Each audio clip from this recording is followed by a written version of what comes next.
So Shola, what was the highlight of your wedding day? The highlight for me was when I danced with my dad. And we were doing the father and daughter dance, and because for Nigerian weddings you get sprayed with money, and I mean I had lots of money. Aunties were spraying and spraying and spraying. But when I started dancing with my dad, he reached into his pocket and he pulled out money, but it wasn't just loose money, it was £50, and he sewed it all together into a long necklace, and he just wore that over me. It's not because of the money, but my dad passed away last year, and when you sort of remember that, it reminds me of him, and also the amount of money that he actually spent to make sure that we had a really good wedding, and he did it for myself and my siblings as well. So that for me was so touching. But the fact as well that he managed to, and in those days money was really tight. It's tight now, but it was really tight then. And he brought all the relatives over because they needed to be there, but they couldn't pay.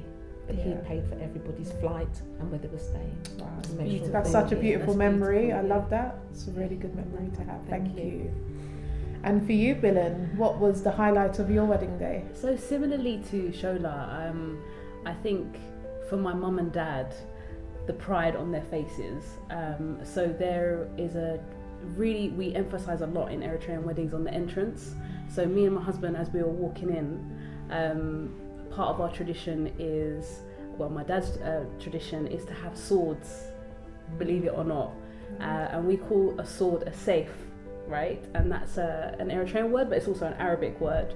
And swords is massively part of the honor of a wedding, and the wedding entrance is something that we really pride ourselves on as a nation and as a culture. So I'd say seeing my mum dance, my dad dance us in to the wedding was probably, it gets me quite emotional when I talk about it actually, but it really was my highlight. Really that was really nice. Oh, that's nice. I really like that. And for you, Kashi, what was the highlight of your big Thinking day? about it now, I think what Shola and Bilen have said, it is that place where you are with your parents, but for me it's slightly different. I think it was more the giving away, where my husband is right there on the floor, as you can see from the video, prostrating and begging for me. I think it puts a lot of value in the, it's just, I know it's cultural, and I know he's not really begging per se literally, but it just puts a lot of respect to the culture. Like, I know I have to do this in order to get this, and I'm going to follow that process. I think it's a respect for the system, and I think it's really beautiful, that moment where he went flat, and the look on my parents and my mom and my dad, and they put their hands over us, and they prayed for us, and they wished us blessings, and they wished us children, and they wished us well. I think that was just the moment I can never forget. Yeah, it's amazing. Beautiful. Very nice. And Bilen, what would you say you took away from your wedding that you could pass on to a future generation? I think memories to last a lifetime, stories, the run up to the wedding. I've got a son, he's 4.5 years old, and he is the light of our life, and I show him mummy and daddy's picture, and just the photos and even the traditional dresses that were used and things like that. This is, we've got it all in our house, and it's really, really special when you can have a conversation with your child about your wedding. It's really special, and it's something I don't take for granted. And I hope that he is able to understand where he's from, and traditions and customs, and take that on even as he grows up as a young man. So that's what I would take away. Really good. I like that.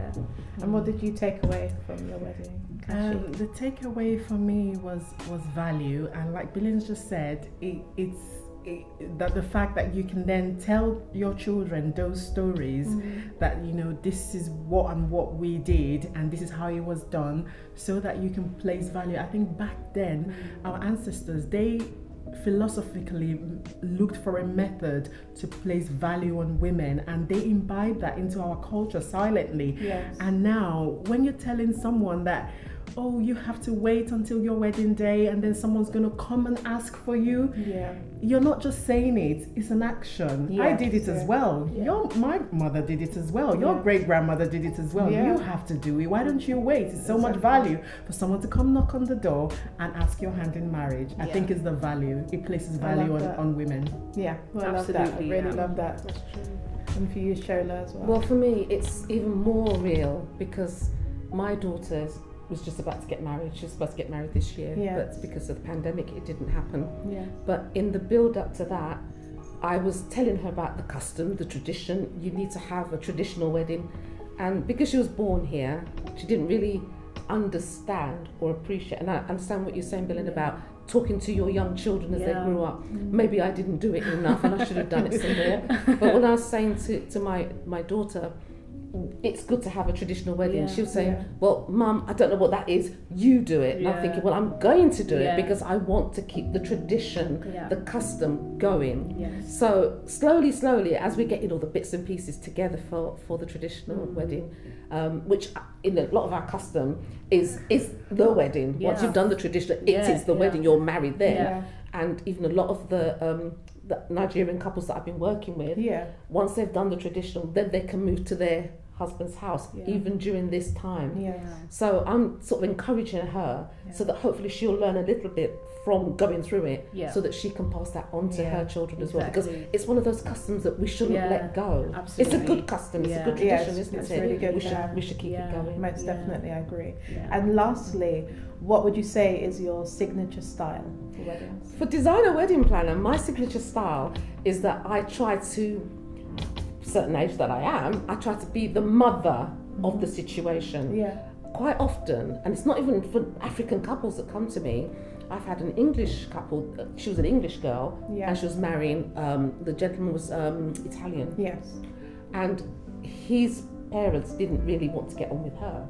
Okay. So, and his mother's fiery, and he was Yeah. saying, "Listen, I need you." And in fact, she said she couldn't sleep until she signed my paperwork, so that she booked me because she felt that I was going to be a good mediator. Yeah. So I thought to myself, well, this wedding is going to be really traumatic because I'm going to have to be fighting fires. Yeah. But what it was is it's about getting on with the parents. Yes. Once I laid the law down and said, listen, this is the couple's wedding. Yeah. Yeah. It's going to be their day, keeping everybody happy, but Yeah. also keeping people away from Yeah, each other. It goes well. Yeah. So for me, it's about being able to mediate, making sure that the couple get what they want for their day, making sure that the guests are happy as well. Yes. I like that. And Kashi, what would you say is your signature for your weddings? I would say my signature to weddings, which then imbibes into my own company, is that the wedding is an experience, and I want to give you that experience. I want to give you that memory. And memories and experiences, no matter how similar weddings are, they're never the same. Yeah. So I let my brides, I let my clients know that I want to consult with you. I don't just want to do your wedding. And they're Yeah. like, people find it really interesting when they say, can I just have your price? And I go, sorry, can we have a consultation instead? I want to talk to you. I want to get to know you, Yeah. because I'm building an experience for you. So if you want to pay me to come and do your wedding, I need to get to know you. I need Yeah. to know, what is Tessa like? I What are agree. Tessa's colors? Yeah. So I would say my signature is built around the brand of experience and the memory. And to create that, to design that, I need to know you. Yes, I agree with I that totally one. agree. That's true. Totally agree. Yeah, It definitely. works. And for you, Bilen? So I would say my signature style is very similar to my personality. Yeah. It's bold, Yeah. it's colourful. Yeah. No, but I think I agree with Kashi. I think that our subject matter and where we start and where we draw inspiration from is our client. Yes. And I think Shola will agree also. Yeah. We have very personalized services, Yeah. and it's all client facing, and we really, every event is bespoke. And I think that I would say that signature style in terms of what the flowers look like would be bold and colourful, like I said. But actually, when it comes to events, maybe actually because they're so diverse, Yeah. there can't even be a signature style. So I think, we change it for dependent on what the event is like, what it's about. Because obviously we also not only do weddings, we also do birthdays, anniversaries, you know, baby showers, and we've got quite diverse businesses. Yes. So yeah, I'd say very diverse. Thank you very Yeah. much. Thank Thank you, you. Bilen and Kashi and Shola. Thank you.